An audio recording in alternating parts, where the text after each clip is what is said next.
Of camera story के सभी दर्शकों का हार्दिक स्वागत है। दोस्तों, आज हम एक कहानी सुनने वाले हैं। आज हमारी कहानी का टाइटल है एक रहस्यमय कहानी है। कहानी जो है कबड्डी की कहानी है। आइए दोस्तों, फिर इस कहानी को हम सुनते हैं। मानवीय इतिहास में बहुत से रहस्य छुपे हुए हैं। इसी पर आधारित एक प्राचीन कबड्डी कहानी, जिसमें एक साधारण लड़का असाधारण काम कर गया।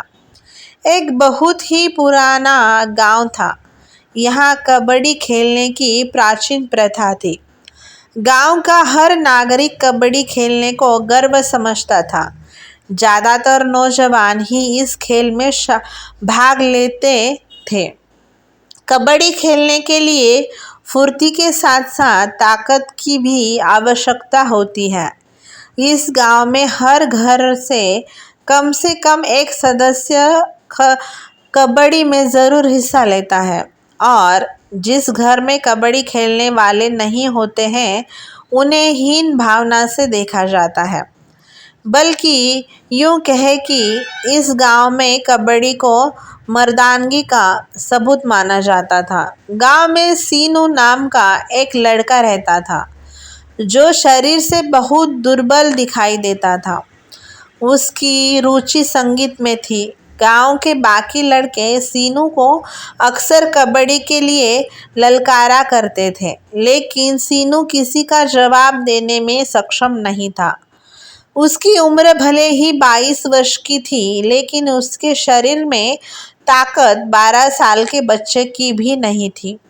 सीनू के माँ बाप उसकी शारीरिक दुर्बलता से बहुत चिंतित रहा करते थे।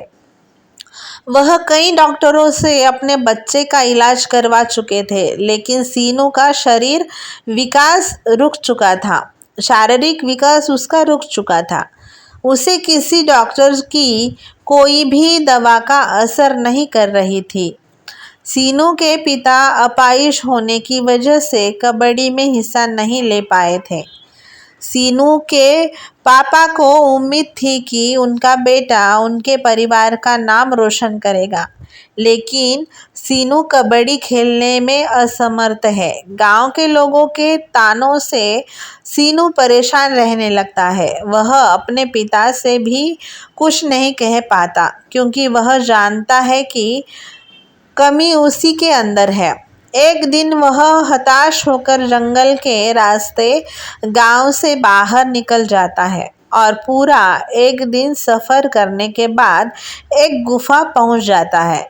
गुफा चारों तरफ से पेड़ पौधों से ढकी होती है। गुफा रहस्यमय लग रही होती है। सीनू गुफा के अंदर डरते हुए प्रवेश करता है।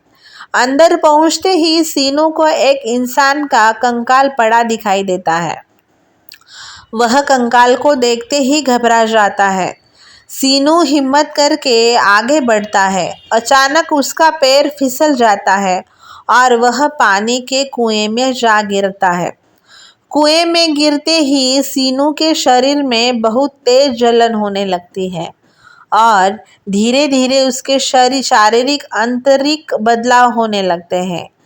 सीनू का शरीर फौलाद की तरह मजबूत हो जाता है। सीनू फुर्ती के साथ कुएं से बाहर निकलता है और गुफा के चारों तरफ चक्कर लगाता है।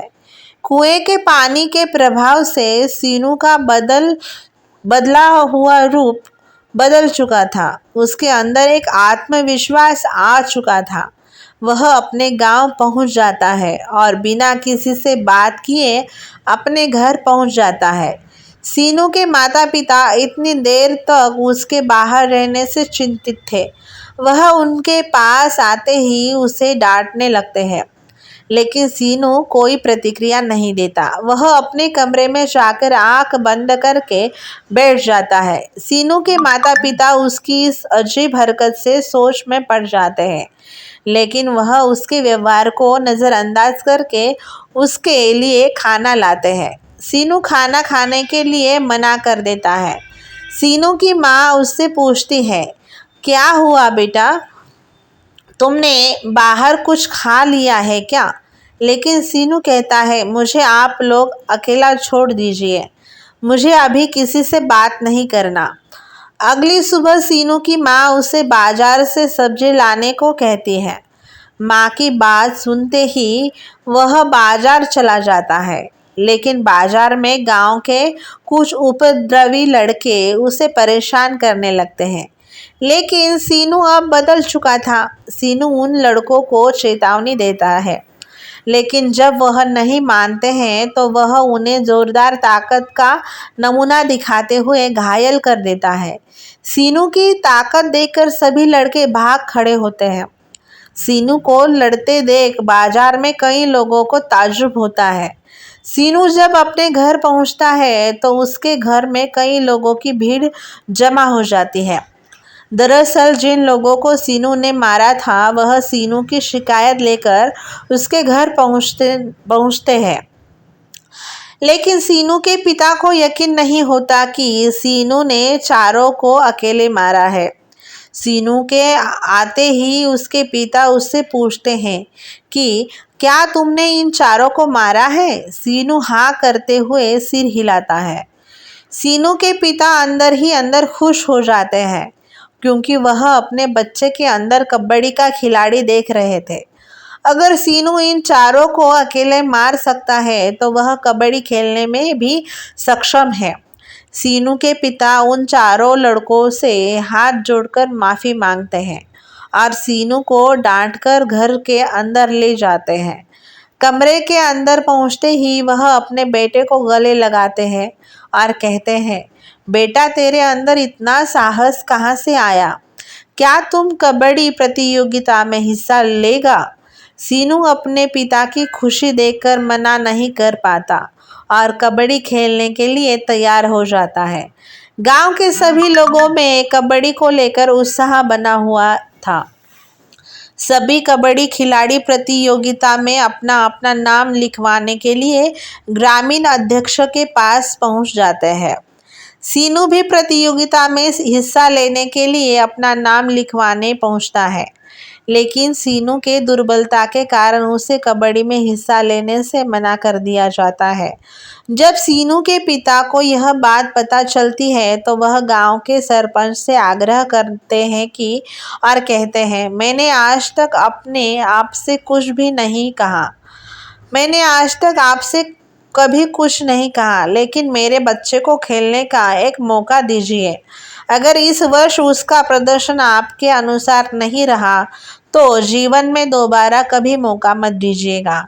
पिछले कई वर्षों से यह गांव कबड्डी प्रतियोगिता में हारता ही आ रहा था, इसीलिए सरपंच सोचते हैं इस वर्ष भी यदि हार गए तो क्या फर्क पड़ेगा, और वह सीनू को कबड्डी में हिस्सा लेने की मंजूरी दे देते हैं। खेल प्रारंभ हो जाता है। सीनू कबड्डी खेलने के लिए बेताब रहता है, लेकिन सीनू की टीम का कप्तान उसे खेलने का मौका नहीं देता।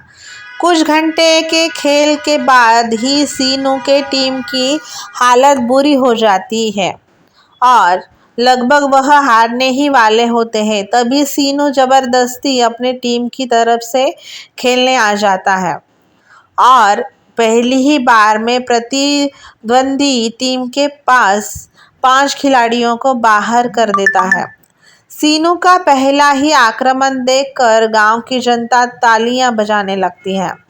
अगली पारी में विरोधी टीम का खिलाड़ी सीनू की तरफ कबड्डी कबड्डी कर बोलते हुए आता है, लेकिन सीनू उसे बाएं हाथ से पकड़कर हवा में उछाल कर देता है, दूसरी तरफ फेंक देता है। सीनू की ताकत के सामने विरोधी टीम के सारे खिलाड़ी हार मान लेते हैं।